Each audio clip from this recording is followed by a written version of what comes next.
বিশ্বকাপ মানেই আবেগ, উন্মাদনা। আর মাত্র কয়েক ঘন্টার অপেক্ষা, তারপরেই শুরু হতে চলেছে বিশ্বের সবচেয়ে জনপ্রিয় the greatest show on earth. ইতিমধ্যেই ফুটবল প্রেমীদের মধ্যে উত্তেজনার পারদ চড়তে শুরু করেছে। পাড়ার চায়ের দোকান থেকে অফিসের ক্যান্টিন, স্কুল কলেজের করিডোর থেকে সমাজ মাধ্যমের টাইমলাইন, সর্বত্র এখন একটাই আলোচনা, কে জিতবে এবারের বিশ্বকাপ? আর্জেন্টিনা, ব্রাজিল, পর্তুগাল, ফ্রান্স কিংবা ইংল্যান্ড? প্রত্যেক সমর্থকদের বিশ্বাস ট্রফি উঠবে তাদের প্রিয় দলের হাতেই। সেই বিশ্বাসকে ঘিরেই শুরু হয়েছে তর্ক বিতর্ক, হাসি মজা, এমনকি বন্ধুদের মধ্যে ছোটখাটো মন কষাকষিও। কেউ আবার নিজের দলের জয়ের ব্যাপারে এতটাই আত্মবিশ্বাসী যে ইতিমধ্যেই বাজিও ধরে ফেলেছেন। ভারতীয় বিশ্বকাপের উন্মাদনা কোনো অংশে কম নয়। বিশেষ করে কলকাতা এবং বাংলার বিভিন্ন প্রান্তে ফুটবল যেন এক আলাদা ধর্মের নাম। রাস্তাঘাট, ক্লাব, বাড়ির ছাদ, বারান্দা, সব জায়গায় উঠছে প্রিয় দেশের পতাকা। পছন্দের দেশের জার্সিও কিনে ফেলেছেন অনেকে। 4 বছর অন্তর আসা এই ফুটবল উৎসবকে ঘিরে যেন নতুন করে প্রাণ ফিরে পায় ফুটবল প্রেমীরা। এবারের বিশ্বকাপ আরও বিশেষ। প্রথমবারের মতো 48টি দেশকে নিয়ে অনুষ্ঠিত হতে চলেছে এই মহাযজ্ঞের আসর। যৌথভাবে আয়োজন করছে আমেরিকা, কানাডা এবং মেক্সিকো। 3টি দেশ আলাদা আলাদা উদ্বোধনী অনুষ্ঠান করার পরিকল্পনা করেছে ফিফা। যদিও বিশ্বকাপের উদ্বোধনী ম্যাচ হবে মেক্সিকোর অ্যাজটেকা স্টেডিয়ামে। নতুন নতুন দেশের অংশগ্রহণ বিশ্বকাপকে দিয়েছে এক অন্য মাত্রা। তাই স্বাভাবিকভাবেই বাড়ছে কৌতূহল, কে হবে শেষ পর্যন্ত সেরার সেরা। 11 জুন থেকে শুরু ফুটবল বিশ্বকাপ। মেক্সিকোর বিরুদ্ধে দক্ষিণ আফ্রিকাকে খেলতে দেখা যাবে। সকল ফুটবল প্রেমী চান যেন তার পছন্দের দল বিশ্বকাপ জেতে। বাকি সমস্ত প্রতিযোগিতার মতো এতেও সেরার শিরোপা পায় একটি দলই। বাকিদের পেছনে পড়ে থাকতে হয়। কিরে, তোর বেশ র্যাশ হয়েছে দেখছি।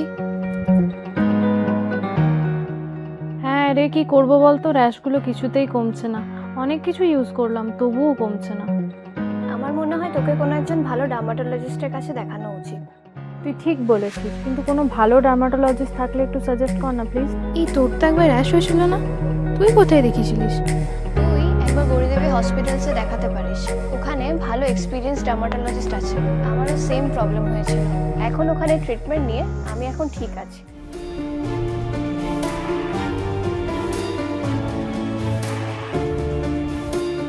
গৌরী দেবী হসপিটাল, রাজবাঁধ, দুর্গাপুর। যোগাযোগ 8001003333, 8001113333।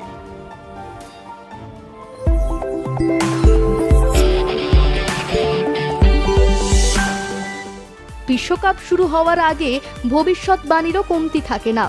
কেউ ভরসা করেন পরিসংখ্যানের ওপর, কেউ আবার জ্যোতিষশাস্ত্র বা ভাগ্যের হিসেব কষেন। তবে এবারের আলোচনার কেন্দ্রে উঠে এসেছেন জার্মান গণিতবিদ জোয়াকিম ক্লেমেট। কারণ গত 3 বিশ্বকাপের বিজয়ী সম্পর্কে তার করা ভবিষ্যৎবাণী হুবহু মিলে গিয়েছিল। 2014 সালে জার্মানি, 2018 সালে ফ্রান্স এবং 2022 সালে আর্জেন্টিনার বিশ্বকাপ জয়ের পূর্বাভাস দিয়েছিলেন তিনি। মেসি রোনাল্ডোকে নিয়ে থাকা গোটা বিতর্কে মেসির হাতে থাকা বিশ্বকাপ তাকে এক ধাপ এগিয়ে নিয়েছে। দুজনেরই ঝুলিতে রয়েছে অসংখ্য ট্রফি এবং গোল। পর্তুগাল বিশ্বকাপ জিতলে সেই বিতর্কে জমি শক্ত হবে রোনাল্ডো প্রেমীদের। ক্লেমেন্টের মতে 2026 সালের বিশ্বকাপের ট্রফি উঠবে নেদারল্যান্ডসের হাতে। তার হিসেব বলছে ফাইনালে পর্তুগালকে হারিয়ে প্রথমবারের মতো বিশ্ব চ্যাম্পিয়ন হবে ডাচরা। যদি সত্যিই তা হয় তবে ফুটবল ইতিহাসে লেখা হবে এক নতুন অধ্যায়। অতীতে 1974, 1978 এবং 2010 সালে 3 বার বিশ্বকাপের ফাইনালে উঠেও সোনালী ট্রফির স্বপ্ন অধরাই থেকে গেছে নেদারল্যান্ডসের।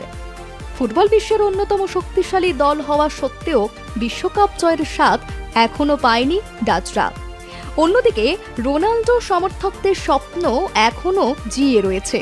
হয়তো শেষবারের মতো বিশ্বকাপ মঞ্চে পর্তুগালকে শিরোপা জিতিয়ে ইতিহাস করতে পারেন তাঁদের প্রিয় তারকা।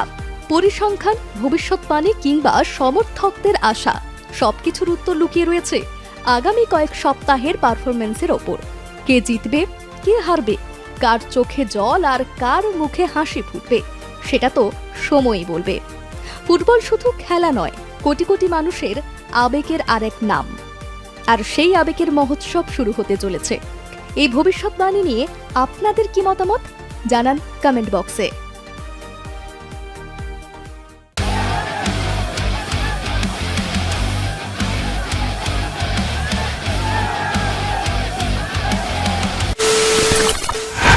খবরের নামে প্রতিদিন সন্ধে আপনার ড্রয়িং রুমে কি শুধুই চিৎকার চেঁচামেচি খেয়ে আসে?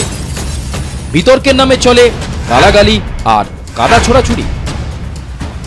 এবার সময় পরিবর্তনের, কারণ আমরা কান ফাটানো চিৎকারে বিশ্বাস করি না। আমরা বিশ্বাস করি খবরের সত্যতায়। আমরা কোনো পক্ষের হয়ে গলা ফাটাই না, আমরা সাধারণ মানুষের হয়ে প্রশ্ন তুলি। চিৎকার নয়, শুধু খবর হবে যেখানে বিতর্ক আছে কিন্তু কুৎসিত ঝগড়া নেই। সঠিক তথ্য, বিশ্বস্ত খবর।